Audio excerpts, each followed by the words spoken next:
हम लोग आवाज उठाते हैं मगर वो आवाज कुछ दिनों के बाद दम तोड़ देती है, पहुंचती नहीं। तब तक कोई और पत्रकार उस लाइन में शिकार होने के लिए खड़ा मिलता है, किसी और नाम से, किसी और जगह। प्रशासन उन पर तरह तरह की बंदिशें लगाता है, तरह तरह के मुकदमे करता है, और ये आए दिन की घटना हो गई। तो सिर्फ मुकेश चंद्राकर की हत्या नहीं हुई है, उस कौशल की भी हत्या हुई है। और यहाँ एक तस्वीर है जहाँ वो पत्रकारों की सुरक्षा से के जुड़े सवाल को लेकर आंदोलन में सबसे आगे चल रहा है। बैनर के भी आगे मुट्ठी ताने चल रहा है। तो पत्रकारिता के लिए लड़ने वाले एक नौजवान पत्रकार की भी हत्या कर दी गई। ये देखना सुखद रहा कि छत्तीसगढ़ के सभी पत्रकार मुकेश चंद्राकर को काफी निकटता से जानते हैं, उसके काम के बारे में, काम को लेकर उससे परिचित हैं।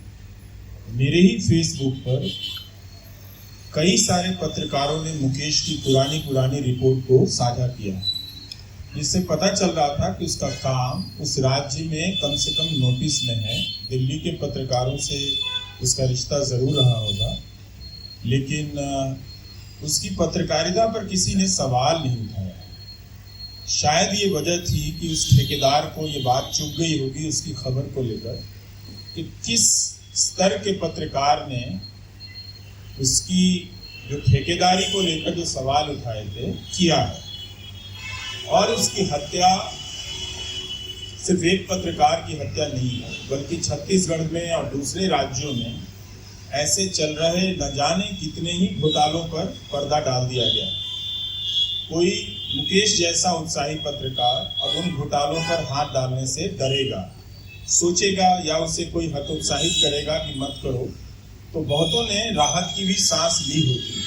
क्योंकि हुआ ये है कि जो संस्थानिक मीडिया है उसने इस तरह की खबरों पर हाथ लगाना बंद कर दिया है। अब YouTube या निजी स्तर पर जिनके जिस रूप के प्लेटफॉर्म हैं, वो अपने जोखिम पर इस तरह की खबरें कर रहे हैं हर राज्य में। इसलिए आप देखिएगा कि पहले उनका टकराव प्रशासन से होता है। प्रशासन उन पर तरह तरह की बंदिशें लगाता है, तरह तरह के मुकदमे करता है, और ये आए दिन की घटना हो गई। Editors guild, press club, IWPC, ये 3 संस्थाएं हैं जो बहुत सजगता के साथ और त्वरित गति से अपनी प्रतिक्रिया जाहिर करती हैं। लेकिन इसके बाद भी जो प्रशासन का मन बढ़ा है कि पत्रकारों को किसी तरह कुचल देने का, क्योंकि उसे पता है कि अब इनकी सुरक्षा हटा ली गई है, अब इनके पास कोई सुरक्षा कवच है नहीं, तो उसका दमन करना उस अफसर के लिए भी बहुत ज्यादा आसान हो गया है। तो ये एक सिस्टम ने भी संकेत कर दिया है कि अब हम पत्रकार को किसी भी प्रकार का अपना सहयोगी मानकर नहीं चलते इस लोकतंत्र की यात्रा में। तो कहीं भी दिल्ली में जैसे उर्मिलेश जी कह रहे थे कि हटाए जा रहे हैं, और छोटे जगहों पर मुकदमों में फंसाए जा रहे हैं और मारे जा रहे हैं।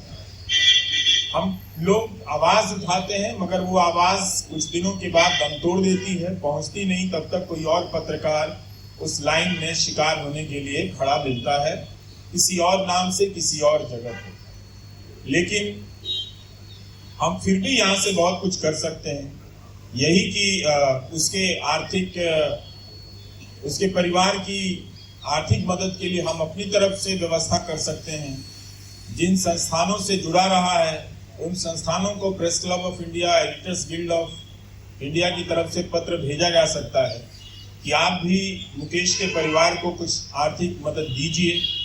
और इस तरह के कोष से उसके परिवार को आर्थिक मदद दी जा सकती है। बहुत सीमित ही है ये भी मदद, लेकिन फिर भी कोई तरीका निकालना चाहिए कि उसके परिवार को थोड़ी राहत पहुंचे। जो आजीविका पर भी हमला किया गया, उसका पूरा परिवार उस संकट में चला गया है। तो हम सब एक तरह से एक लाचार दौर में हैं, लेकिन अभी भी हम अपने अपने छोटी छोटी कोशिशों से एक दूसरे के लिए पुल बन सकते हैं, एक दूसरे के लिए रास्ता बन सकते हैं, हाथ पकड़ सकते हैं। बीजापुर के पत्रकारों ने इतनी त्वरित गति से मुकेश की हत्या के विरोध में वहां बंद का आयोजन किया, प्रदर्शन किया। ये बड़ी बात है कि उस जिले में भी पत्रकारों ने मुकेश को लेकर एकजुटता दिखाई। पता चलता है कि उसने अपने काम के जरिए कितना कुछ कमाया होगा। और उस ठेकेदार ने उसके साथ साथ पूरे उस जिले के पत्रकारों का मनोबल तोड़ा है। और आप देखिए कि इधर के 1 साल या 2 साल का पैटर्न देखिए ट्विटर पर ही, ज्यादातर जो वीडियो आता है वो कहाँ से आता है, वो इसी तरह के स्वतंत्र पत्रकार जो ऐसे मौकों पर पहुंचे होते हैं जहां पहले किसी संस्थानिक मीडिया के पत्रकार को पहुंचना चाहिए था, उसके वीडियो से सब कुछ वायरल कराया जाता है। तो ये उन पर हाथ डालने की कोशिश बहुत लंबे समय से चल रही है और गुमनाम तरीकों से चल रही है। लेकिन ये हत्या करके एक संकेत भी दिया गया है कि अपनी अपनी हदों में रहा जाए। लेकिन हम सब का ये काम है कि हम सबका मनोबल बढ़ाएं कि जरूर अपनी सुरक्षा की चिंता करें, उसे लेकर सतर्क रहें, मगर इसका असर अपने आप पर ना पड़ने दें। जितना हो सकता है आप कीजिए, अपनी समझदारी से कीजिए, अपने भीतर एकजुटता बनाइए ताकि प्रशासन या प्रशासन से जुड़े ये लोग ठेकेदार किस्म के जिस तरह से दबाव बना रहे हैं, खरीद ले रहे हैं। कितना दुखद था, दैनिक भास्कर में उस ठेकेदार के बारे में पूरा एक लंबा चौड़ा विज्ञापन परिशिष्ट छपा है, जैसे प्रेरणा लेने के लिए वही बचा हुआ है। बहुत सारे और भी अच्छे लोग उस जिले में काम करते होंगे, लेकिन एक पूरा पन्ना छपा था और इसके बजाय वो अखबार अगर पूरा पन्ना उस पत्रकार के काम पर ही छाप देता तो भी पता चलता कि हाँ, आप अपनी आर्थिक मजबूरी के साथ साथ पत्रकारिता को भी एक संतुलित कर रहे हैं। मगर वो भी तो नहीं दिखा। सिंगल कॉलम पहले पन्ने पर दिखी और बाद में कहीं और पीछे छपी हुई नजर आई। तो हम लोग सब कोई मिलकर बात करते रहें, इसे आगे बढ़ाते रहें, कुछ ऐसी व्यवस्था हो जाए कि हम करें। ये बहुत दुखद है, पर इसी के बीच अच्छा लगा कि प्रेस क्लब ऑफ इंडिया ने श्रद्धांजलि सभा बुलाई और एक तरह से छत्तीसगढ़ को भी ये संदेश भेजा है कि हम सब आपके साथ हैं। हमारे बीच में जितने लोग हैं उन्हीं इलाकों से आए हुए लोग हैं, वो कोई दिल्ली में ही अवतरित नहीं हुए हैं, अलग अलग जगहों से आए हैं। तो उन्हें भी पता है कि छोटे जिलों में पत्रकारों की क्या हालत है। लेकिन ये मसला कोई व्यक्तिगत पत्रकार का नहीं है, ये मसला था कि सरकार की संस्थाओं के जरिए और मीडिया की अपनी जो बड़े मीडिया घराने हैं उनकी संस्थाओं के जरिए इसको ठीक करने का। मगर उन दोनों ही स्तर पर इनका दोहन किया गया, इनके साथ इनका लगातार शोषण किया गया। पर कुछ काम करना चाहिए कि और पता करना चाहिए कि हम क्या कर सकते हैं। हमारे पास बहुत आसान काम है कि हम उन्हीं स्ट्रिंगर से पता कर सकते हैं कि आपको पूरे दिन भर के वीडियो का कितना पैसा दिया जाता है, और वो लिस्ट यहाँ पर इसी प्रेस कॉन्फ्रेंस में लगा दें ताकि उनके चैनल के पत्रकार संपादक जब कभी आए तो यहाँ पर पढ़ लें कि जो जिले के पत्रकार जिसके लिए हम आज जमा हुए हैं उनके साथ क्या हो रहा है। ये सवाल कोई आज नहीं उठा है, 10 साल से 20 साल से उठाया जा रहा है इन सवालों को।